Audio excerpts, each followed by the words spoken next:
मैं हूं गौतम राणेसागर। आप सभी को आपके सभी के सामने ऑनर इंडिया न्यूज के तहत आज फिर हम उपस्थित हुए हैं और एक ऐसे कार्यक्रम को लेकर के उपस्थित हुए हैं जो कार्यक्रम पूरे देश को हिला करके रखता है, दुनिया को हिला करके रखता है, जो अंतरराष्ट्रीय धरोहर हो चुकी है। अगर आज डॉक्टर अंबेडकर की बात की जाए तो डॉक्टर अंबेडकर भारत की धरोहर नहीं रह गए हैं।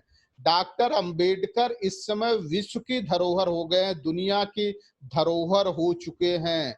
और आज भी कोलंबिया यूनिवर्सिटी, कैम्ब्रिज यूनिवर्सिटी ऐसी यूनिवर्सिटीज हैं जो ये कहती हैं कि अगर डॉक्टर अंबेडकर हमारे यहाँ पैदा हुए होते तो उनको कहा जाता ये नॉलेज ऑफ सन कहा जाता। लेकिन यहाँ स्थिति क्या है कि जिस व्यक्ति ने संविधान बनाया और संविधान बनाने के बाद सभी लोगों को समता, स्वतंत्रता, बंधुत्व, न्याय दिलाने की बात की, जहां सामाजिक, आर्थिक, राजनीतिक न्याय दिलाने की बात की, वही भाषा, उपासना, आस्था की स्वतंत्रता की भी बात की और लोगों में एक दूसरे के प्रति भ्रातृत्व भाव कैसे पनपे उस परिवेश की भी बात की। उससे आगे बात जो बात की वो व्यक्ति के गरिमा की बात की और व्यक्ति की गरिमा ही खतरे में है। तो जिस समय बाबा साहब डॉक्टर अंबेडकर संघर्ष कर रहे थे उस समय उनके अनुयायियों को जो नाम दिया गया था वो चमट्टो नाम दिया गया था। आज डॉक्टर अंबेडकर के अनुयायियों को भीमटो नाम दिया गया है। तो ये परिवर्तन क्या हुआ, परिवर्तन क्या आया? और भीमटो नाम इसलिए दिया गया क्योंकि डॉक्टर अंबेडकर इस समय हमारे बीच में नहीं है, उनकी मूर्तियां लोगों को डरा रही है। कभी डॉक्टर अंबेडकर लोगों को डराते रहे होंगे, अलग बात है, लेकिन आज उनकी मूर्तियां उनको डरा रही हैं और मूर्तियां इतना डराने लग गई हैं कि विधानसभा, जो लखनऊ का विधानसभा है, उस विधानसभा के सामने 1989 में जब श्री मुलायम सिंह यादव जी चीफ मिनिस्टर थे और स्वर्गीय वीपी सिंह जी जब वहां प्राइम मिनिस्टर थे देश के, उस समय उससे अलॉट किया गया था और जो कार्यक्रम वहां रखा गया था उस कार्यक्रम की अध्यक्षता माई जी अम्बेडकर, सविता अम्बेडकर जी ने किया था। उसके जो मुख्य अतिथि थे उपराष्ट्रपति के.आर. नारायण जी थे। उसी समय एक अस्थि कलश वहां रखा गया और जो हमारे उपराष्ट्रपति थे के.आर. नारायण जी, उनका बकायदा शिलापट स्थापित किया गया, वहां लगाया गया और एक बोध वृक्ष जो वहां लगाया गया, वो उस बोध वृक्ष की खासियत ये थी कि वो बोध वृक्ष श्रीलंका से मंगाया गया था खास तौर से। और आज उसी को बोध वृक्ष को पूरी तरह से ध्वस्त करने की कोशिश की गई। जो चबूतरा उसके अगल बगल बनाया गया उसको ध्वस्त करने की कोशिश की गई है और जो साथ में जो अस्थि कलश रखा गया था, बाबा साहब डॉक्टर अंबेडकर के जो अस्थि कलश रखे गए वो 5 जगह ही रखे गए थे, जिसमें एक स्थान ये भी था अस्थि कलश को पूरी तरह से धूल धूसरित कर दिया गया है, ध्वस्त कर दिया गया है। तो हमारे बीच में जो अतिथि हैं इसी बात पे समझने की हम कोशिश करेंगे कि बाबा साहब डॉक्टर अंबेडकर जब नहीं है और उनके लिए जो भी कोई सम्मानित एक स्थान बना दिया गया, उनके नाम पे महासभा के नाम पर एक भवन अलॉट कर दिया गया है, तो क्या ये सरकार उस भवन को अपने कब्जे में लेना चाहती है क्या, जो अस्थि कलश को ध्वस्त करने की कोशिश कर रही है?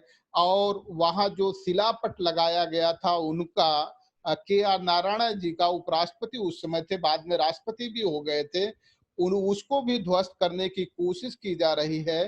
तो हम पूरे देश के दर्शकों को समझाने की कोशिश करेंगे, बताने की कोशिश करेंगे कि इसके पीछे सरकार की आखिर रणनीति क्या हो सकती है। हम बात को पूरी तरह से डिबेट को ओपन करें, ओपन करने से पहले अपने अतिथियों का दर्शकों के सामने परिचय करा देना उचित है। सबसे पहले हमारे बीच में जो प्रोफेसर डॉक्टर कालीचरण स्नेही साहब हैं। स्नेही साहब, ऑनर इंडिया न्यूज पे आपका बहुत बहुत स्वागत है। डॉक्टर दुर्गा प्रसाद, धन्यवाद। डॉक्टर दुर्गा प्रसाद यादव जी हैं। Doctor Durga Prasad Yadav ji, honour India में आपका बहुत बहुत स्वागत है। और तीसरे हमारे साथी संतोष राजभर जी हैं, जो पेशे से एडवोकेट भी हैं और सुभाषपा के प्रवक्ता भी हैं। तो संतोष जी, आपका भी बहुत बहुत स्वागत है। डिबेट को हम ओपन करते हैं और सबसे पहला प्रश्न लेकर के आ रहे हैं डॉक्टर कालीचरण स्नेही साहब के पास।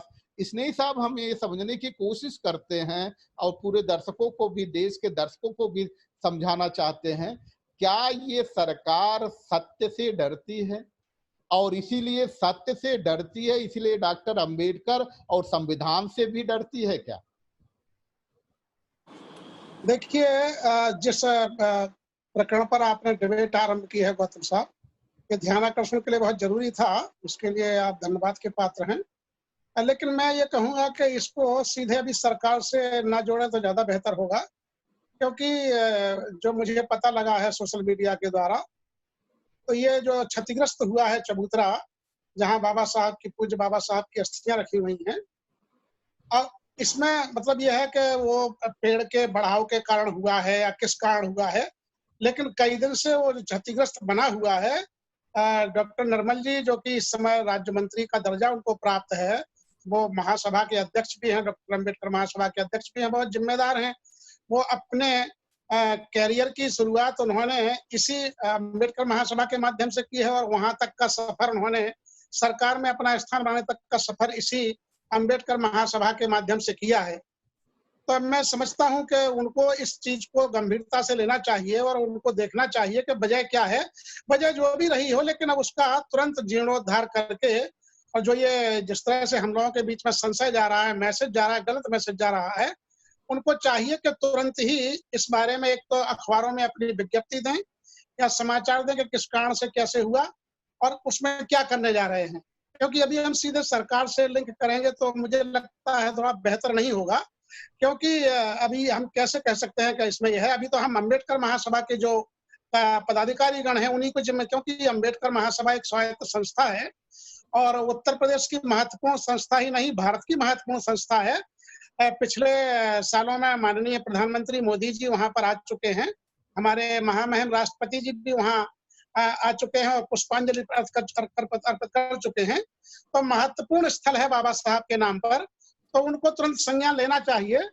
और हमारे जो कार्यकर्ता हैं और जो हमारे बाबा साहब के अनुयायी हैं, उन सबको भी ये तमाम माध्यमों से सरकार पर, और डॉक्टर लालजी नरमल जो कि सभा के अध्यक्ष हैं, उन तक ये बात पहुंचनी चाहिए। मुझे लगता है उनके संज्ञान में निश्चय ही होगी, लेकिन लापरवाही किस स्तर पर हो रही है इसकी जरूर जांच होनी चाहिए। और मुझे लगता है उनको स्वतः संज्ञान लेकर के, और आपके चैनल के माध्यम से भी ये चीज जा रही है, तो निश्चय ही ध्यानाकर्षण होना चाहिए। और मुझे लगता है कि हमें बड़े अफसोस के साथ कहना पड़ रहा है कि इस तरह के माध्यमों से हमें ध्यानाकर्षण कराना पड़ रहा है। वो स्वयं एक अम्बेडकरवादी व्यक्तित्व हैं और उनको इसका संज्ञान लेना चाहिए। अन्यथा जो आप कह रहे हैं वो हम मानने को फिर विवश होंगे। यदि वो ऐसा नहीं करते हैं तब हम मानने को विवश होंगे कि मतलब इसका एक कोई सरकार का इशारा तो नहीं है, कोई और गलत इरादा तो नहीं है। ये जरूर हो जाता है। तो मैं चाहूंगा कि तुरंत ही हस्तक्षेप करके, और उनको, और हमारे जो बाबा साहब के अनुयायी हैं और जो भी बाबा साहब में आस्था, हम तो कहते हैं कि प्रधानमंत्री जी स्वयं उससे जुड़े हुए हैं, महामहिम राष्ट्रपति जी जुड़े हुए हैं और स्वयं डॉक्टर निर्मल जी के राष्ट्रपति जी से ताल्लुकात हैं। तो ये इतना बड़ा मैसेज जो है कैसे जा रहा है, गलत मैसेज, उनको तुरंत इस पर एक्शन लेना चाहिए और बहुत सुसज्जित ढंग से, बहुत अच्छी तरीके से, सम्मान पूर्वक तरीके से उस चबूतरे का जीर्णोद्धार करना चाहिए। और शिलापट जो कि मुझे लगता है कि वहां से यहाँ वहां यदि हो गए हों तो उनको पूरी तरह से संरक्षित करके और उचित स्थान पर सम्मान पूर्वक जिस तरह से थे उसी तरह से, बल्कि और अधिक साज सज्जा के साथ लगाना चाहिए। क्योंकि ये बाबा साहब का जो अस्थि कलश है, करोड़ों दुनिया भर के करोड़ों लोगों के साथ इनका जुड़ाव है। और ये केवल अम्बेडकरवादियों का ही नहीं, जो भी मानवतावादी लोग हैं दुनिया में, उन सबका जुड़ाव है। और भारत का संविधान क्योंकि हमारे बाबा साहब के द्वारा निर्मित है, और प्रधानमंत्री स्वयं कई बार कह चुके हैं कि बाबा साहब के कारण ये सब हो रहा है। तो मैं तो कहता हूं कि यदि इसमें कोई इस तरह की हीला बहानी होती है तो माननीय प्रधानमंत्री के संज्ञान में भी चीज पहुंच रही होगी। छोटी छोटी चीजों पर नजर रखते हैं उन्हें इस चीज का भी नजर रखना चाहिए। और माननीय मुख्यमंत्री जी भी बड़े सचेत रहते हैं, वहां कई बार आ चुके हैं, उनके संज्ञान में भी ये चीज सोशल मीडिया के द्वारा उनको बताया गया होगा, नहीं बताया गया तो उनके जो अधिकारी गण हैं उनको उनके संज्ञान में लाना चाहिए और इस पर तुरंत कार्रवाई करना चाहिए। जी जी जी जी जी। डॉक्टर साहब आपके पास आ रहे हैं डॉक्टर दुर्गा प्रसाद यादव जी, और स्नेही साहब आशावान व्यक्ति हैं, आशान्वित रहना भी चाहिए। तो हम अगर इनकी इनकी बातों को ध्यान में रखें और इनकी बातों के आधार पे आगे बढ़ें, तो क्या ये सच है क्या कि दिए तले हमेशा अंधेरा ही रहता है? जहां सरकार 24 घंटे आती जाती हो, सरकार का हर व्यक्ति आता जाता हो, और ऐसा नहीं है कि ये बात मेरे ख्याल से सरकार के संज्ञान में नहीं है, क्योंकि आज बिल्कुल होना चाहिए। 4 दिन का प्रकरण है। अगर उनके संज्ञान में ये प्रकरण है तो ये प्रकरण आखिर क्यों नहीं इस पर संज्ञान लिया गया? अच्छा, एक चीज और आप सभी हमारे मेहमानों से अनुरोध है कि जिसकी जिसकी बारी आएगी वो बोलेंगे, बाकी अपने ऑडियो अगर आप चाहें तो बंद कर सकते हैं। तो डॉक्टर साहब हम ये समझने की कोशिश कर रहे हैं, क्या वास्तव में ये जो प्रक्रिया अभी शुरू हुई है वो केवल दीपक तले अंधेरे की प्रक्रिया है या कोई दूरगामी सोच के तहत ऐसा किया जा रहा है? सबसे पहले तो मैं आपको धन्यवाद देना चाहूंगा कि इतने ज्वलंत मुद्दे पर आपने आज का डिबेट रखा है। समस्या ये नहीं है कि दीपक तले अंधेरा होता है, समस्या सबसे बड़ी ये है कि आखिर नीति और नियत की बात होती है। सवाल यह है कि उसके जो कर्ता धर्ता लोग हैं उनकी नीयत क्या है। डॉक्टर निर्मल की बात हुई है, निसंदेह डॉक्टर निर्मल जी इस महासभा से जुड़े हुए हैं और शुरू से जुड़े हुए हैं। शुरू में महासचिव भी रहे, आज तो अध्यक्ष भी हैं, लेकिन इंडिविजुअल व्यक्ति नहीं है डॉक्टर निर्मल, वो महासभा के साथ साथ सरकार के भी अंग हैं। इस नाते जब बातें होंगी तो महासभा के साथ साथ सरकार की भी बातें होंगी, क्योंकि वो सरकार के अंग हैं, तो महासभा और सरकार के बीच के सेतु भी। और डॉक्टर अंबेडकर के संस्थान से संबंधित, जैसे आपने बताया कि इतना महत्वपूर्ण वो स्थान है और ठीक विधानसभा के सामने है, तो सबकी दृष्टि उस पर पड़नी चाहिए। हमने जो नियत की बात कही है, सवाल यह है कि कथनी और करनी में बड़ा अंतर हो गया है। आप देखिए इस देश में बातें बहुत हो रही हैं और लेकिन उस पर काम नहीं हो रहे हैं। यह देश जो है भारतीय संविधान, बाबा साहब के डॉक्टर अंबेडकर के द्वारा निर्मित भारतीय संविधान से चल रहा है। सवाल यह है कि संविधान को लागू करने वालों की नियत क्या है। तो बाबा साहब पहले से कहा करते थे कि संविधान कितना हो अच्छा हो, अगर नियत ही अच्छी नहीं उसको लागू करने वाले लोगों को, तो संविधान अच्छा नहीं रह जाता है, उस देश के लोगों को उसका लाभ नहीं मिल पाता है। तो आज तो स्थिति यह है कि सरकारें जो कुछ कर रही हैं, कह रही हैं, उसके समर्थक ठीक उसका उल्टा काम कर रहे हैं। आप उदाहरण देख लीजिए, संविधान मतलब बराबर का विधान, इस देश में सभी समाज के लोगों को बराबरी का दर्जा बाबा साहब ने दिया, और समाज की जो स्थिति हो गई है, सबसे बड़ी बात यह है कि बाबा साहब के दिए संविधान की जरूरत सबसे ज्यादा है किसको? जो समाज में सबसे ज्यादा पीड़ित और सताए गए लोग हैं, संविधान में सबसे ज्यादा जरूरत उन्हीं की। बाबा साहब को कितनी घृणा की नजर से लोग देख रहे हैं। अभी आपने बताया कि बाबा साहब की मूर्तियों से भी, उनके न रहने के बाद भी उनकी मूर्तियों से कितना विद्रोह, मतलब उनकी मूर्तियों से बदला लेने का प्रयास किया जा रहा है। ये मानसिकता की बात है। और दीपक तले अंधेरा होता है, ये तो सही है, लेकिन ये जो अभी स्नेही जी ने कहा कि कुछ सोशल मीडिया के माध्यम से इनको जानकारी हो गई, अगर स्नेही जी को जानकारी हो गई, मुझे जानकारी हो गई, आपको जानकारी हो गई, तो निर्मल जी जो सरकार के अंग हैं, क्या सरकार को इस बात की जानकारी नहीं हो पाई कि डॉक्टर अंबेडकर महासभा के जो संस्थान है उसका, उसमें एक डाल टूट करके नीचे गिरी हुई है और उससे चबूतरा भी क्षतिग्रस्त हुआ है, और जो वहां शिलापट लगा था वो भी क्षतिग्रस्त हुआ है। उनकी जो रखी हुई थी डॉक्टर अंबेडकर की जो अस्थि वहाँ कलश। अस्थि कलश रखा हुआ था उसके भी क्षति होने की संभावना है। क्या ये बातें सरकार को नहीं पता है?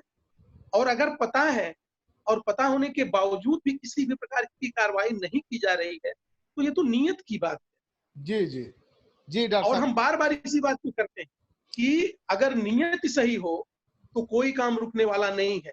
लेकिन आज की स्थिति यह है कि सरकारों की कथनी और करनी में बहुत अंतर है, और ये खुद लोग नहीं चाहते भारतीय संविधान इस देश में लागू रहे। इसी नाते रोज नए परिवर्तन संविधान के अनुच्छेदों में हो रहे हैं, और उन सारे अनुच्छेदों में परिवर्तन हो रहे हैं जो इस देश के लोगों को समता, समानता, बंधुत्व और गरिमा के साथ रहने का जो संदेश देता है हमारा संविधान, उसमें परिवर्तन होते जा रहे हैं। इसने आपने आरक्षण की बात की, सारे चीजों के परिवर्तन होते जा रहे हैं। जी जी डॉक्टर तो साहब मैं फिर तो लौट ये के आ कहूँ, जाए। डॉक्टर साहब फिर लौट के हाँ, आते मैं हैं। ये कहूंगा कि राणे साहब इसमें नीयत की बात है। सरकार की नीयत ठीक होती और ठीक होगी तो ये काम आगे बढ़ेगा। नहीं तो बहुजन समाज के लोगों को, जो बाबा साहब के मानने वाले लोग हैं, उनको आगे बढ़ करके इस काम को आगे ठीक करना पड़ेगा। जी जी संतोष जी, हम आपके पास आ रहे हैं और आपसे समझने की कोशिश करेंगे। क्या आपको भी ऐसे ही लगता है क्या कि सरकार के संज्ञान में ये बात नहीं गई है? सरकार को जानकारी इस घटना की नहीं है, या सरकार को पूरी की पूरी जानकारी इस घटना की है? कहीं ऐसा तो नहीं सरकार संज्ञान इसलिए नहीं लेना चाहती कि उसकी जो मंशा हो उसी के अनुरूप काम आगे बढ़ रहा है, इसलिए संज्ञान नहीं लेना चाहती? और नहीं तो वास्तव में अगर ये घटना, ये कहा जाता कि पेड़ बढ़ने से हो गया होता तो चीजों को अब तक दुरुस्त किया जा सकता था, और दुरुस्त न करने के पीछे यही है कि जो आपको लगता है क्या दुरुस्त न करने के पीछे कहीं एक यही सोच तो नहीं है कि सरकार संज्ञान लेना ही नहीं चाहती, या जो उसकी मंशा थी उसी के अनुसार काम हो रहा है? संतोष जी। जी डॉक्टर राणे साहब, बिल्कुल आपने बिल्कुल सही कहा है कि देखिए सरकार की जहां तक हम बात करें, भारतीय जनता पार्टी जब से सरकार में आई है, अगर देखा जाए जो हम लोग बात कर रहे हैं डॉक्टर भीमराव अम्बेडकर महासभा की बात कर रहे हैं, वहां पे जिस तरह से घटनास्थल पे आप बता रहे हैं कि जिस तरह से वहां पे पेड़ क्षतिग्रस्त हो गया है, उनकी जो अस्थि कलश है वो भी क्षतिग्रस्त हो गया है, चबूतरा क्षतिग्रस्त हो गया है, यानी सरकार इस चीज को संज्ञान में या तो लेना नहीं चाह रही है। मैं सवाल यहाँ उठाना चाहूंगा जो इसके राष्ट्रीय डॉक्टर अम्बेडकर महासभा के राष्ट्रीय अध्यक्ष है डॉक्टर लालजी प्रसाद निर्मल जी, अगर वो इसके महासभा अध्यक्ष हैं तो वो उनकी जिम्मेदारी बनती है, उनका दायित्व बनता है इस चीज को संज्ञान में लेते हुए और सरकार के कानों में इसकी खबर डाले। आप देखिए ये डॉक्टर बी अम्बेडकर साहब से जुड़ा हुआ मुद्दा है जो कि इस देश के संविधान रचयिता है, और आज डॉक्टर बी आर अम्बेडकर पूरे विश्व की धरोहर है, पूरी दुनिया उनको मानती है, उनके बनाए हुए संविधान पर आज हमारा देश चल रहा है। तो ये बड़ा ही गंभीर मुद्दा है, बड़ा ही ज्वलनशील मुद्दा है। यहाँ पर आप बताएं जब से अभी देखिए डॉक्टर लालजी प्रसाद निर्मल जी ने एक बड़ा ही एक सम्मान दिया था योगी जी को, जो हमारे मुख्यमंत्री जी हैं, उनको दलित मित्र का सम्मान दिया था। आप बताइए आज जिस तब से भारतीय जनता पार्टी की सरकार बनी है, लगातार हमारे ओबीसी, एससी, एसटी, दलितों के ऊपर लगातार अत्याचार बढ़े हैं, लेकिन उसके बाद भी आप देखिए जो है सरकार जो है इस कान पे कोई जू नहीं देख रहा है। आप देखिए लगातार अत्याचार बढ़े हुए हैं, सबसे ज्यादा हम ओबीसी, एससी के ऊपर अत्याचार हुए हैं, लेकिन क्या आप बताइए सरकार उनके खिलाफ कार्रवाई करती है? अगर आप देखिए लोग साथ बलात्कार हो रहा है, लोग साथ तमाम घटनाएं हो रही है, छिड़ती हो रही है, लेकिन सरकार के कान पे किसी तरह जू नहीं रह रहा है। तो यहाँ पे बड़ा सवाल उठता है कि सरकार आखिर क्या कर रही है। आप देखिए जिस तरह से हमारे हॉट स्पॉट लोकेशन पर है डॉक्टर बी आर अम्बेडकर महासभा, जहाँ पे बहुत सारे लोग आते जाते हैं, वहां पे नेता नगरी है, तो जाहिर सी बात है, सिंपल सी बात है, वहां पे लोग तो इसकी चर्चा होती होगी, मुख्यमंत्री तक ये बात जरूर पहुंची होगी, लेकिन मुझे लगता है कि योगी जी इसको जो है चाहते हैं कि उनके अनुरूप जो है चीजें चले, ताकि जो है अच्छा बाकी जो यहाँ के मुझे लगता है कि जो अम्बेडकर महासभा के अध्यक्ष जी हैं वो भी जो है इसको अपनी राजनीतिक रोटियां सेक रहे हैं। आप देखिए जब से वो उनको जो है कैबिनेट राज्य मंत्री का दर्जा दे दिया गया है, कहीं ना कहीं उनका जो अस्तित्व है वो डॉक्टर बी आर अम्बेडकर महासभा से ही जुड़ा रहा है, जिसकी वजह से ये भारतीय जनता पार्टी राजनीति करके उनको राज्य मंत्री बना दिया ताकि दलितों का वोट बैंक के रूप में इस्तेमाल किया जा सके। आप देखिए कि जिस तरह से ये कार्य हो रहे हैं इस सरकार के अंदर, वो बिल्कुल जाति विरोधी कार्य हो रहे हैं, और बिल्कुल जो है आप देखें कि इस चीज को संज्ञान में ले करके लगातार इस पे मतलब तनिक भी देर हुए बिना काम हो जाना चाहिए अभी तक, मुझे लगता है। जी जी जी जी, जी संतोष जी, फिर लौट के आपके पास आएंगे। तो डॉक्टर साहब दुर्गा प्रसाद यादव जी, हम आपके पास आ रहे हैं। ये स्थिति थी कि बार बार जो जो कहा जा रहा है और जिस तरह से बाबा साहब डॉक्टर अंबेडकर का महत्व था और उस महत्व को समझते हुए उस बात को उठाया गया और ये लाने की कोशिश की गई कि वो जो स्थान था, स्थान को बाबा साहब डॉक्टर अंबेडकर के नाम पे इसलिए वहां स्थापित किया गया कि खासतौर से जो अंबेडकर को मानने वाले लोग हैं, जो शेड्यूल कास्ट के लोग हैं, बैकवर्ड के लोग हैं, मुस्लिम समुदाय के लोग हैं और खासतौर से इस देश को जो वास्तविक तौर पे प्यार करते हैं और संविधान के आधार पे प्यार करते हैं, ऐसे ऐसे लोगों को जब वहां पहुंचते थे तो स्वाभिमान जग जाता है। अच्छा, ये डॉक्टर अंबेडकर महासभा है, बड़ी अच्छी बात है, चल करके एक बार देख लेते हैं। तो क्या ये जो लोगों के अंदर स्वाभिमान आ जाता था, उस स्वाभिमान के को ध्वस्त करने की कोशिश की जा रही क्या? हमने आपको बताया कि निर्मल जी स्वयंभू अध्यक्ष हैं, ये बताया गया है कमेटी द्वारा। निर्मल जी से भी मैं विचार लेने की कोशिश करूंगा इस मामले में और ये जरूर जानने की कोशिश करूंगा कि अगर सरकार वास्तविक तौर पे इसके प्रति संजीदा होती तो अब तक ये विवाद नहीं बढ़ता, वहां निर्माण हो चुका होता, उसको दुरुस्त कर दिया गया होता। क्योंकि ये दुरुस्त नहीं किया जा रहा है, इसलिए मंशा कुछ अलग ही लगती है। आपको भी ऐसा ही लगता है या जो स्नेही साहब कह रहे थे वो लगता है? और राणे साहब, आखिर ये स्वाभिमान आता कहां से? मुझे बाबा साहब की भी एक बात याद आती है और साथ ही मान्यवर कांसीराम साहब की भी एक बात याद आती है कि जो समाज अपने महापुरुषों को नहीं जानता है, महापुरुषों का सम्मान नहीं करता है, उसका न तो कोई वर्तमान होता है और न तो कोई भविष्य होता है। इस नाते अगर इस देश में बहुजन महापुरुष पैदा हुए आए तो उन्होंने बहुजन महापुरुषों के बारे में बताने और उनके कार्यों के बारे में लोगों से जनाने का प्रयास किया। आज उत्तर प्रदेश के कोने कोने में अगर बहुजन महापुरुषों के नाम से पार्क है, जिले हैं, तहसीलें हैं, तो ये बहुजन महापुरुषों के विशेष रूप से माननीय कांसीराम साहब की देन है। और ये उत्तर भारत के लोगों में जो स्वाभिमान पैदा हुआ है वो इसलिए पैदा हुआ कि हमने अपने महापुरुषों के बारे में जाना है और ये जाना है कि कितने संघर्षों की बदौलत ये आज हमको जो मुकाम प्राप्त हुआ है, अब ये जो बातें कर रहे हैं, जो संविधान मिला है, वह कितने संघर्षों के बाद मिला है। और आपकी ही देखा यही काम वो भी कर रहे हैं जो आज शासन सत्ता में बैठे हुए। सिर्फ उत्तर प्रदेश में नहीं, सेंट्रल में भी एक लोकसभा और राज्यसभा का भवन होते हुए भी अगर अलग से 20,000 करोड़ रुपए लगा करके वो एक नए लोक भवन का निर्माण कराना चाह रहे हैं तो उसमें क्या करेंगे? वो भी उन महापुरुषों का अपने सम्मान करने का प्रयास करेंगे, उनका इतिहास बनाने का प्रयास कर रहे हैं या करेंगे जिनकी बदौलत वो हजारों साल से इस बहुजन समाज का शोषण करते रहे हैं और जो बहुजन महापुरुषों के उद्भव के साथ साथ परिदृश्य के किनारे चले गए। आज बाबा साहब डॉक्टर अंबेडकर का महासभा का और बाबा साहब डॉक्टर अंबेडकर की मूर्ति का और उस चबूतरे का की अगर ये दुर्दशा है, उसमें सिर्फ उनका दोष नहीं है।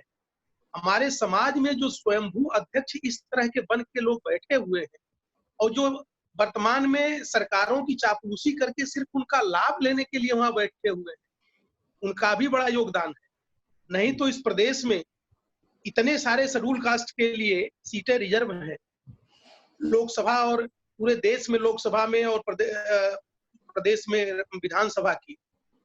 तो क्या बाबा साहब के जिस बदौलत, जिस संविधान की बदौलत वो जाकर के वहां सम्मान की जिंदगी गरिमा के साथ जी रहे हैं सर्वोच्च अदालतों में, तो क्या उनका ये कर्तव्य नहीं बनता था कि इस तरह की सूचनाएं अगर हम लोगों को मिल जा रही हैं तो क्या ये सूचनाएं हमारे प्रदेश के अनुसूचित जाति या पिछड़े वर्ग के लोगों को नहीं मिली होंगी जो संविधान के तहत चुन करके वहां गए हुए हैं? लेकिन वो समाज के वो लोग हैं जो सिर्फ उनकी कठपुतली बन करके संविधान का अधिकार लेकर के समाज के साथ खेल रहे हैं और उनको मनुवादी ताकतों को मजबूती प्रदान कर रहे हैं। जी जी उनके लिए तो और अच्छा है, उनके लिए तो और अच्छा है कि डॉक्टर अंबेडकर महासभा और डॉक्टर अंबेडकर का ये सामान वहां जो एकदम बिल्कुल विधानसभा के सामने है, एकदम प्राइम लोकेशन पर है, अगर वहां से हट जाता है तो हेडगेवार का वहां लगा देंगे भाई, सावरकर का लगा देंगे। उनके दिमाग में तो ये खटकता ही है कि प्राइम लोकेशन पर ये डॉक्टर अंबेडकर कहाँ आकर के बैठ गए। और इस देश में जहां यहाँ देश की अदालतें भी साक्ष्यों का नहीं, सिर्फ इसलिए कि आस्था को ध्यान में रख करके निर्णय देना शुरू कर दी है। तो अब तो ये निर्णय लेना है बहुजन समाज को, करोड़ों करोड़ों बहुजन समाज, दलितों का, पिछड़ों का, माइनॉरिटीज का, जिनका उद्धार बाबा साहब और बहुजन महापुरुषों ने किया है। ये तो निर्णय उनको लेना है कि हमारे इस महापुरुष का जो अपमान हो रहा है, अगर सरकारें नहीं सुधर रही है, नहीं काम करना चाह रही हैं, तो ये उनकी ड्यूटी है कि निर्मल जैसे लोग जो वहां बैठे हुए हैं, अगर महासभा के स्वयंभू अध्यक्ष बनकर के भी बाबा साहब के संबंध में काम नहीं करना चाहते हैं, तो ऐसे लोगों को निकाल फेंके और मिशनरी लोगों को ऐसी जगहों पर रहना चाहिए जो सचमुच में बहुजन महापुरुषों को मानते हो, बाबा साहब को मानते हो, भारतीय संविधान को मानते हो। और जब भी भारतीय संविधान पर आ चाहे, बहुजन महापुरुषों की अस्मिता पर आ चाहे, तो हमेशा लड़ने, संवैधानिक तरीके से लड़ने को तैयार हैं, ऐसे लोगों को वहां बैठना चाहिए। तो मैं तो यही बार बार कहता हूं कि नीयत सिर्फ उनकी खराब नहीं है जो हजारों साल से हमको दलित पीड़ित करते रहे हैं, नीयत उनकी भी खराब है जिनकी बदौलत वो आज हमारे ऊपर शासन कर रहे हैं। और हमारे समाज के जो गद्दार किस्म के लोग हैं, जो समाज का वोट तो उनको दिलवा रहे हैं, लेकिन समाज के महापुरुषों की बेइज्जती भी करा रहे हैं, उनका मान मर्दन भी करा रहे हैं। जी जी जी जी डॉक्टर साहब, संतोष जी आपके पास आ रहे हैं और आपसे समझने की कोशिश करेंगे कि जिस तरह की परिस्थितियां चल रही है और जिस तरह के बात चल रहे हैं, हम भी ये मानते हैं कि चलिए सरकार की इस तरह मंशा नहीं है, होनी भी नहीं चाहिए।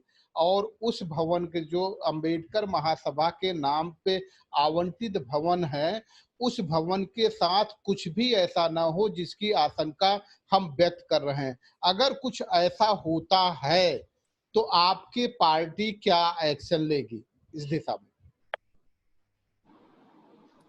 राणे साहब देखिए, जो ये बड़ा गंभीर मुद्दा है। अभी मैं थोड़ा सा यहाँ सवाल उठाना चाहूंगा जो इसके डॉक्टर अंबेडकर महासभा के अध्यक्ष हैं। आप देखिए, जब से ये लालजी प्रसाद निर्मल जी जब से राज्य मंत्री बनाए गए, तब से आप देखिए उस महासभा के अंतर्गत कोई भी आयोजन नहीं किया गया है। यानी कि क्या आप सिर्फ, आपको उसका महासभा बना दिया गया है, क्या आप सिर्फ व्यक्तिगत लाभ के लिए आप उस पद पर बैठ गए, आप सिर्फ राजनीतिक स्वार्थ के लिए आप बैठा दिए गए हैं? तो ये कतई बर्दाश्त नहीं करेगा। जो समाज ने आपको जहां उस लेवल तक पहुंचा रखा है, मुझे लगता है हमारे अगर डॉक्टर बी आर अम्बेडकर साहब के जो महासभा जो भवन है, आप देखिए अगर उस पर आंच आ रही है, तो ये जो है पूरे समाज के लिए एक बड़ी निंदनीय सब्जेक्ट होगा। आप देखिए, ये डॉक्टर बी आर अम्बेडकर के ऊपर जो है उनके नाम को लेकर के आप राजनीति कर रहे हैं, ये बड़ी गंदी बात होगी, बड़ी गंदी राजनीति होगी। और जहां तक बात रही हमारे सोलदेव भारतीय समाज पार्टी की, माननीय ओम प्रकाश राजभर जी की बात रही, तो हमारे राष्ट्रीय अध्यक्ष जी ने हमेशा जो है दलितों को लेकर के या doctor B are Ambedkar ji को लेकर के हमेशा अपनी आवाज को बुलंद करने किया है और करते आ रहे हैं। आप देखिए लगातार धरना प्रदर्शन, अभी जिस तरह से भारतीय जनता पार्टी की नीतियां, जो अभी यादव जी ने कहा कि नीति और में बड़ा फर्क होता है ना, यानी आप क्या कहते हैं और क्या करते हैं उससे बड़ा फर्क होता है। तो आप देखिए, भारतीय जनता पार्टी जो कहती है उसकी कथनी और करनी में बड़ा फर्क है। वो जो है एक तरफ दलितों के सम्मान की बात करती है और दूसरी तरफ दलितों पे अत्याचार करती है। इससे पहले जो हमारे राम नाईक जी जो यहाँ के जो है राज्यपाल रहे, उनके आदेश के अनुसार जो है उन्होंने एक आदेश दिया कि आप पूरे यूपी के अंदर या जितने भी कार्यालय है वहां पे डॉक्टर बी आर अम्बेडकर साहब की मूर्ति लगी और उनके नाम के, आपको देखिए उनके नाम के सामने उनके पिताजी का नाम भी जोड़ा गया है। लेकिन आप देखिए, सम्मान इन्होंने देने का काम किया है, लेकिन आप देखिए एक तरफ आप सम्मान देते हैं और दूसरी तरफ आप दलित वोट बैंक की राजनीति करते हैं। आप दलितों को हो रहे अत्याचार जो हो रहे हैं आप उसको कम नहीं कर रहे हैं। आप कभी आरक्षण में कटौती करते हैं, कभी आप संविधान में जो डॉक्टर बी आर अम्बेडकर साहब ने बनाया उसके अंदर आप संशोधन करते हैं। तो यानी इसके कथनी और करनी में बड़ा फर्क है। ये कहते हैं महंगाई कम करेंगे, आप देखिए डीजल पेट्रोल के दाम कहाँ आसमान छू रहे हैं। आप देखिए पूरे देश में आज क्या हालात है। इस देश ने, इस भारतीय जनता पार्टी ने इस देश के हालात को बद से बदतर बना दिया है। लोगों को मरने के लिए छोड़ दिया गया है। तो यानी कि आप देखिए, आज ये बड़ा ही गंभीर मुद्दा है और हमारे राष्ट्रीय अध्यक्ष जिससे मैं इस मुद्दे की बात करूंगा, अगर उनको जानकारी है तो जरूर इस पे एक्शन लिया जाएगा, जरूर हम लोग इसके लिए धरना प्रदर्शन करेंगे, इसके लिए जरूर हम आवाज उठाएंगे और सरकार तक इस बात को पहुंचाएंगे कि ये हमारे महापुरुष की बात है, जो जिन्होंने संविधान का निर्माण किया। आज ये देश चल रहा है तो संविधान के देन से चल रहा है, जो डॉक्टर बी आर अम्बेडकर साहब ने लिखा है। उन्होंने दिन रात जाग करके आज जो महिलाओं को आधी रात में चलने की आजादी है, जो नौकरी कर रहे हैं लोग, आज उनको आजादी मिली है तो वो डॉक्टर बी आर अम्बेडकर के द्वारा दिए गए संविधान से आजादी मिली है। अभी हम लोग बात कर रहे थे कि कोलंबिया यूनिवर्सिटी में इनका आज देखिए स्टैचू लगा हुआ है, पूरा विश्व जानता है, पूरी वर्ल्ड जानती है। अभी देखिए जिस तरह से अत्याचार हो रहे हैं दलितों के ऊपर, अभी देखिए बहुत सारे यूपी के अंदर बहुत सारे मिनिस्टर बने हैं दलित के, जो भारतीय जनता पार्टी के अंतर्गत सरकार के अंदर बैठे हुए हैं, लेकिन अत्याचार होते हैं वो उसके बाद भी वो अपनी आवाज को बुलंद नहीं करते हैं। सेंट्रल गवर्नमेंट आप देखिए रामविलास पासवान जैसे ऐसे बहुत से दलित नेता बैठाए गए हैं जो दलितों के ऊपर राजनीति तो करते हैं लेकिन दलितों के हक की बात नहीं करते हैं, वो सिर्फ अपनी राजनीति को सेकते हैं। तो मैं यही कहना चाहूंगा कि अगर इस तरह की घटनाएं हो रही हैं, डॉक्टर बी आर अम्बेडकर जैसे महापुरुष के जो उनका चबूतरा क्षतिग्रस्त हो गया है, जो उनका अस्थि कलश क्षतिग्रस्त हो गया है, ये अगर इस तरह से बातें हो रही हैं और उसका निर्माण नहीं किया जा रहा, हम उसके लिए धरना प्रदर्शन देंगे। उसके लिए हम जो हो सकता है सरकार तक अपनी आवाज बुलंद करने का सरकार तक बात पहुंचाएंगे। बिल्कुल जी संतोष जी, स्नेही साहब आपके पास लौट के आ रहे हैं और समझने की कोशिश कर रहे हैं कि चूंकि एक जो प्रोवर्ब्स है, जिसको आप उसको तकिया कलाम कह लीजिए या जुमला कह लीजिए, आज जुमला कहते हुए डर लग रहा था इसलिए प्रोवर्ब्स हमने शब्द यूज किया था, क्योंकि जुमला अगर कहेंगे तो हो सकता है किसी की कॉपीराइट हो तो हमारे ऊपर जो है इंटेलेक्चुअल प्रॉपर्टी राइट के तहत कहीं मुकदमा न कर दे, इसलिए जुमला नहीं यूज करना चाह रहे थे। तो उसको हम प्रोवर्ब्स ही कहेंगे और तकिया कलाम ही कहेंगे। तकिया कलाम ये है कि कहा जाता है कि हमेशा उसी बाप की कद्र होती है जिसकी औलाद लायक हो, और जिसकी औलादे लायक न हो उस बाप की कद्र नहीं होती। तो आज बाबा साहब डॉक्टर अंबेडकर के अगर ये हश्र होने जा रहे हैं तो कहीं ऐसा तो नहीं कि जो उनकी औलादे हैं वो लायक होने की बजाय नालायक होने लग गई हैं क्या? स्नेही साहब, अब देखिए आप जो शब्द प्रयोग कर रहे हैं वो अपनी जगह आपकी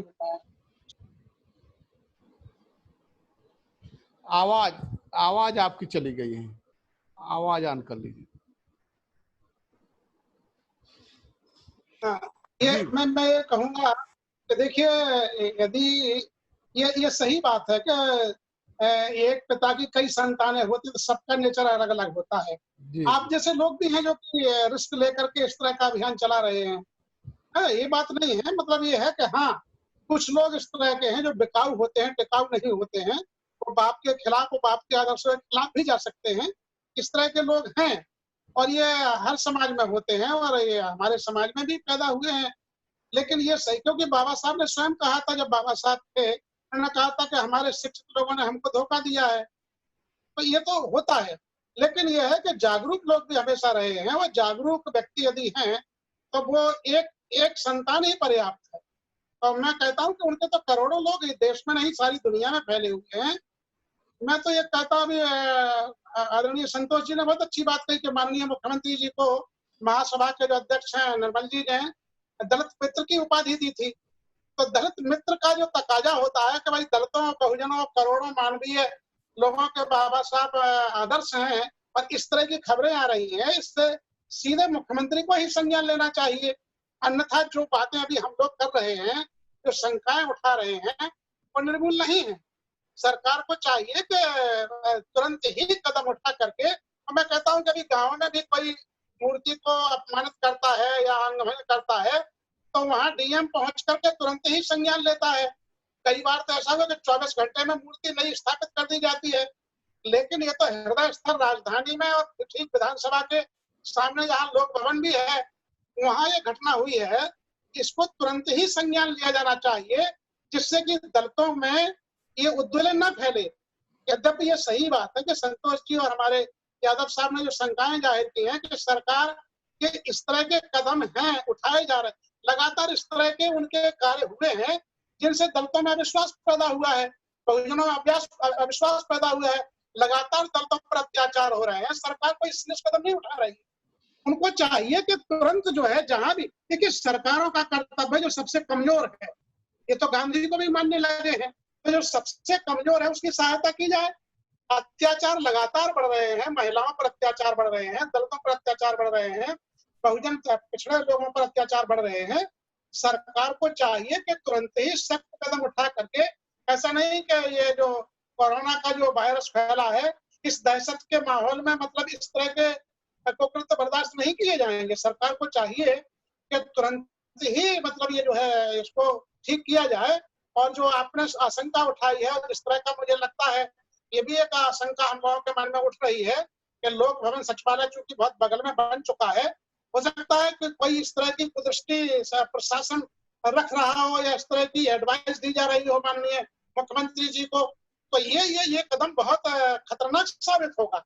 यदि इस तरह के मंसूबे सरकार ने पाल रखे हैं, ये बहुत भयावह कदम होगा, क्योंकि बाबा साहब की अस्मिता के साथ छेड़खानी करने का मतलब है उनके जहां भी स्मारक, देखिए माननीय प्रधानमंत्री लंदन में जाकर के तो वो स्मारक संरक्षित करते हैं, महाराष्ट्र उस समय की तत्कालीन महाराष्ट्र सरकार के सौजन्य से, अमेरिका में संरक्षित किया जाता है, लेकिन राजधानी उत्तर प्रदेश में नाक के नीचे ही। और अभी माननीय प्रधानमंत्री जी ने कल परसों बहुत तारीफ की है माननीय मुख्यमंत्री जी की, लेकिन तारीफ में ये भी तो शामिल हो कि जिनकी बदौलत आप संविधान की शपथ लेकर के बैठे हुए हैं, और संविधान की कॉपी मतलब माननीय राज्यपाल जो पूर्व राज्यपाल राम नाईक जी यहाँ पर थे, तो उन्होंने संविधान की वो प्रति वहां दी है, अक्षर है, तो अस्थियां भी रखी हुई है बाबा साहब की, पूज्य बाबा साहब की, और संविधान की वह प्रति भी रखी है जिसमें बाबा साहब के दस्तखत हैं।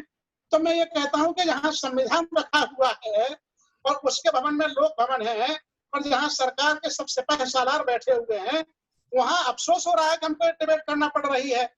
ये मतलब आज के जो सोशल मीडिया का जमाना है, और मुझे तो अफसोस है कि प्रिंट मीडिया या जो टेलीविजन है भारत सरकार के, या जो भी चैनल है प्राइवेट चैनल, उनको जो सही बात है कि वो हम लोग खबर ही नहीं लेते हैं।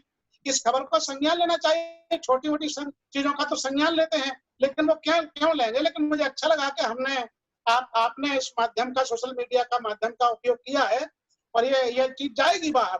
और अभी संतोष जी ने ठीक कहा है कि यदि ध्यान नहीं देती है सरकार, या वहां पर जो हमारे अध्यक्ष हैं इस पर संज्ञान नहीं लेते हैं, तो वहाँ अम्बेडकरवादी लोग और जो बाबा साहब को मानने वाले लोग वो धरना प्रदर्शन भी करेंगे। तो इस बेहतर है कि वो उत्तेजना फैले, किसी तरह का तनाव बढ़े, सामाजिक ताने बाने में कोई जो हमारी बुनावट है उसमें कोई गड़बड़ हो, तो उसमें फिर दलितों को या अम्बेडकरवादियों को दोष न दिया जाए। सरकार को समय रहते हुए इस चीज को तुरंत ही ठीक कर लेना चाहिए। और जैसा मैं बार बार कह रहा हूँ, सरकार को संज्ञान लेकर के बहुत सुसज्जित और सम्मानपूर्ण तरीके से उस स्थान को बिल्कुल ठीक कर देना चाहिए, और किसी तरह का मंसूबा अम्बेडकर महासभा स्थल को लेकर के नहीं पालना चाहिए। ये क्लियर है, क्योंकि ये हो सकता है कि क्योंकि बहुत मुख्य जगह पर बाबा साहब अम्बेडकर का के नाम पर महासभा बनी हुई है। मैं उस समय के तत्कालीन माननीय मुख्यमंत्री नेताजी मुलायम सिंह जी के प्रति हृदय से आभार व्यक्त करता हूँ कि उन्होंने उदारता दिखाते हुए इतने अच्छे स्थान पर बाबा साहब का जो स्थान होना चाहिए था वहां दिया है। तो ये अभी जैसे हमारे यादव साहब ने बिल्कुल सही कहा कि ये जो मनुवादी लोग हैं, या जो इस तरह की जो ऊंच नीच की भावना या भेदभाव परक नीतियों में विश्वास करते हैं, वो अपने प्रतीक को तो लगातार फैलाते जा रहे हैं, अपने प्रतीकों को, अपने महापुरुषों को, लेकिन बाबा साहब के नाम पर या बहुजन नायक जहां भी हैं उनको बहुत सूल की तरह चुभ रहे हैं। तो हमारी भी मतलब हम लोग भी सतर्क हैं। अभी मैं परसों वहां से निकला हूँ, जहाँ पर हजरतगंज से, वहाँ बाबा साहब का जो चित्र लगा, जो प्रतिमा लगी हुई है, वहाँ रोशनी नहीं है। गांधी जी के बगल में रोशनी है, लेकिन बाबा साहब मतलब बहुत छोटा काम नगर निगम को या जो भी संस्था वहाँ उत्तरदायी है, बाबा साहब की जो हजरतगंज की जो प्रतिमा है वहाँ अंधकार है, मतलब वहाँ एक बहुत हैलोजन बल्ब लगा रहता था, वो नहीं है। तो ये बहुत छोटी सरकार की मंशा जाहिर हो रही है कि सरकार किस तरह का चरित्र है। अरे भाई ठीक है, आपको सारे लोग जानते हैं कि आपकी आइडियोलॉजी क्या है, लेकिन ये तो मानो कि आप जो है आज भारतीय संविधान के कारण ही इतने बड़े महत्वपूर्ण पद पर बैठे हुए हैं, मुखिया हैं, नेतृत्व मिला है आपको, आप सबके हैं, हमारे भी हैं। तो ये, और आप कहते हैं कि बाबा साहब हमारे हैं, तो दिखना चाहिए। थोड़ी देर के मान लीजिए अभी किसी मंदिर परिसर में ये घटना घटी होती, किसी मंदिर परिसर में ये हुआ होता, तो मुझे लगता है माननीय मुख्यमंत्री जी सीधा ही वहां पहुंच जाते, आला अधिकारियों को निर्देश देकर करते। तो मैं तो कहता हूं कि उनको उदारता दिखाते हुए तुरंत ही माननीय मुख्यमंत्री जी को तत्काल इस पर हस्तक्षेप करते हुए, और बहुत जैसा बना था उससे खूबसूरत बना करके देना चाहिए। भले ही वो प्राकृतिक आपदा के कारण या जाकर किसी भी कारण से जो डाल गिरी हो, वो हो सकता है, लेकिन ये बहाना अब उसको जाकर के ऐसे ही छोड़ दिया जाए, ये तो नहीं है। अरे कहीं भी कोई दुर्घटना माना कि सड़क पर कोई बड़ा पेड़ पड़ा होता तो कैसा ही पड़ा रहता। इसने साहब फिर हम आपके पास आएंगे, इसने साहब फिर हम आपके पास आएंगे। जिस तरह से बात उभर करके आ रही थी, ये सच है कि सरकार जो उधर से कुछ इस तरह के जिसको बोलते हैं इवेसिव एक्सक्यूजेस, बगैर में बेमतलब का तर्क, उधर से ये तर्क दिया गया कि जो वहां पीपल का वृक्ष है, जिसको बड़े आस्था के साथ बोधि वृक्ष कहा जाता है, उस पीपल की एक टहनी गिरी और उस टहनी गिरने से वो चबूतरा टूट गया। और चबूतरा ही नहीं टूटा बल्कि अस्थि कलश भी टूट गया, और जो शिलापट रखा गया था, शिलापट लगाया गया था KR नारायण जी का, वो भी टूट गया। बड़ी अच्छी बात है, मेरे ख्याल से बड़े अच्छे वो लोग रचनाकार हैं, बड़े अच्छे साहित्यकार होंगे और इसी तरह से बहुत अच्छी कहानियां भी लिखते होंगे। हमें भी लगा कि इसी तरह से कहानी लिखने, जिस तरह से उन्होंने कहानी लिखी, वो कहानी तो यही बताती है कि एक पेड़ पे चूहा चढ़ गया था और उसके नीचे एक हाथी बैठा था, और जब चूहा उसके ऊपर, हाथी के ऊपर कूद गया, तो चूहे के भार से दब करके हाथी मर गया या हाथी जख्मी हो गया। वही आलम यह है कि एक टहनी अगर पीपल की पत्ती की गिरेगी तो अस्थि कलश पूरी तरह से ध्वस्त हो जाएगा, बकायदा चबूतरा बनाया गया था वो भी ध्वस्त हो जाएगा, शिलापट भी ध्वस्त हो जाए, चलिए मान भी लिया ये भी ध्वस्त हो जाए। तो क्या सरकार को, जब जैसा कि छोटा छोटा कई जिले में इस तरह की घटना हो जाती है, तो जिले में लोग डिस्ट्रिक्ट मजिस्ट्रेट पहुंच करके 2-3 घंटे के अंदर सारी चीजें उसको करा देता है। यहाँ ऐसा कराया जा सकता था अगर सरकार की मंशा इसमें कुछ इस तरह की नहीं थी, जिसको इलविल कहा जाए। जैसे स्नेही साहब कह रहे थे कि मंसूबा न बांधे, तो मंसूबा तो उनका है ही, लेकिन गलत मंसूबा उनके लिए निश्चित तौर पे जो वो दही खाने की कोशिश कर रहे हैं कि गलत मंसूबा बनाएंगे तो दही के बजाय मेरे ख्याल से वो चूना खा जाएंगे। इससे बचना चाहिए। रही दूसरी बात कि ये मीडिया के लोग इस तरह की बातें हमारी नहीं दिखाते।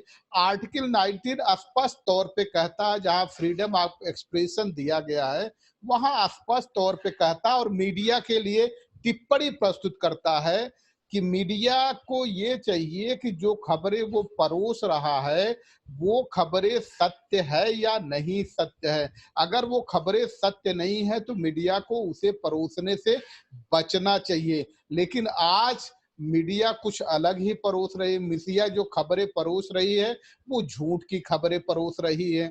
और रही बात इस तरह से बार बार लालजी निर्मल की आ रही, तो मेरे ख्याल से उन तक बात पहुंच भी गई होगी, हम भी बात कर लेंगे। और जो हम लोगों की आशंकाएं हैं उस तरह की आशंकाएं ना हो। ये बाबा साहब डॉक्टर अंबेडकर का जो इस समय महासभा है, ये हमारी अंतरराष्ट्रीय धरोहर है।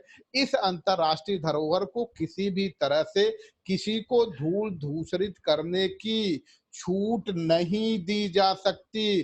कोई इस गलत फहमी में न रहे। अगर संविधान न होता तो आज ये जो महोदय हमारे प्रदेश के मुख्यमंत्री हैं, वो महोदय प्रदेश के मुख्यमंत्री नहीं हो सकते थे, क्योंकि राजतंत्र चलता तो उनको राजा के यहाँ पैदा होना होता। और जैसा कि वो बताते हैं कि बड़ी गरीब परिवार से आए थे, तो गरीब परिवार होते तो या तो फिर किसी अस्तबल में घोड़ों को मालिश कर रहे होते या कोई और तीमारदारी कर रहे होते, तीमारदारी की लाइन में लगे होते। तो जिस संविधान ने आपको एक छोटे से स्थान से लेकर के इतने ऊंचे स्थान तक पहुंचाया है, उस प्रक्रिया को, जिस प्रक्रिया से आप चल के आए हैं, उस प्रक्रिया की गरिमा को समझिए। और उस प्रक्रिया को बनाने में डॉक्टर भीमराव अंबेडकर का ही योगदान रहा है, खास तौर से योगदान रहा है। और इस योगदान को आप नकारेंगे तो इसका मतलब ये होता है कि आप अपने अस्तित्व को नकार रहे हैं। इसलिए ये डॉक्टर अंबेडकर ज्ञान के सूर्य हैं, तो ज्ञान से टकराने की कोशिश न करें। और ज्ञान से जब अंधकार टकराया है तो अंधकार को मिटना पड़ा है, और ज्ञान अपनी रोशनी निश्चित तौर पे आगे बढ़ाता है। आप सब जानते हैं कि जब सुबह होने वाली होती है, सुबह होने से 5 मिनट पहले रात सबसे ज्यादा घनी रात होती है, और उसके बाद सीधा सुबह हो जाता है। तो अगर आप इस तरह से अन्याय के रास्ते पर, गलत मंसूबों के रास्ते पर चलेंगे तो बहुत दिन वो दूर नहीं है। क्योंकि ये लड़ाई अभी जो लगता है ये सत्ता की लड़ाई नहीं है, ये अस्तित्व की लड़ाई है। और अस्तित्व की लड़ाई हमेशा जितनी भी क्रांतियां हुई हैं वो 1865 से लेकर 1765 से लेकर के जितनी भी क्रांतियां हुई हैं, चाहे अमेरिका की हो, चाहे फ्रांस की हो, चाहे जितनी भी क्रांतियां हुई, वो सारी की सारी क्रांतियां रोटी के लिए हुई है। और इस समय देश के सामने रोटी का प्रश्न है। लोग रोटी न मांग सके इसलिए उनको दूसरे मुद्दों में भटकाने की कोशिश न करिए। हे दया निधान, रास्ते पे आ जाइए। अगर आपको सरकार में पहुंचने का मौका मिला है तो इस सरकार को और जनता को संभाल करके रखिए। और जब रियाया नाराज हो जाती है तो वो निश्चित तौर पे कुछ न कुछ बुरी स्थिति लाती है। ऐसी स्थिति न आने पाए, कम से कम आप अपने कर्म से उसे न करने दे।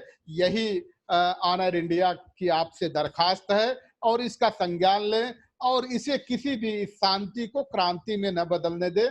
यही आपसे इल्तिजा है। आखिरी, और आप सभी दर्शकों का बहुत बहुत धन्यवाद। हमारे अतिथियों का भी बहुत बहुत धन्यवाद। सभी को नमस्कार। जय भीम, जय भारत, जय सत श्री अकाल।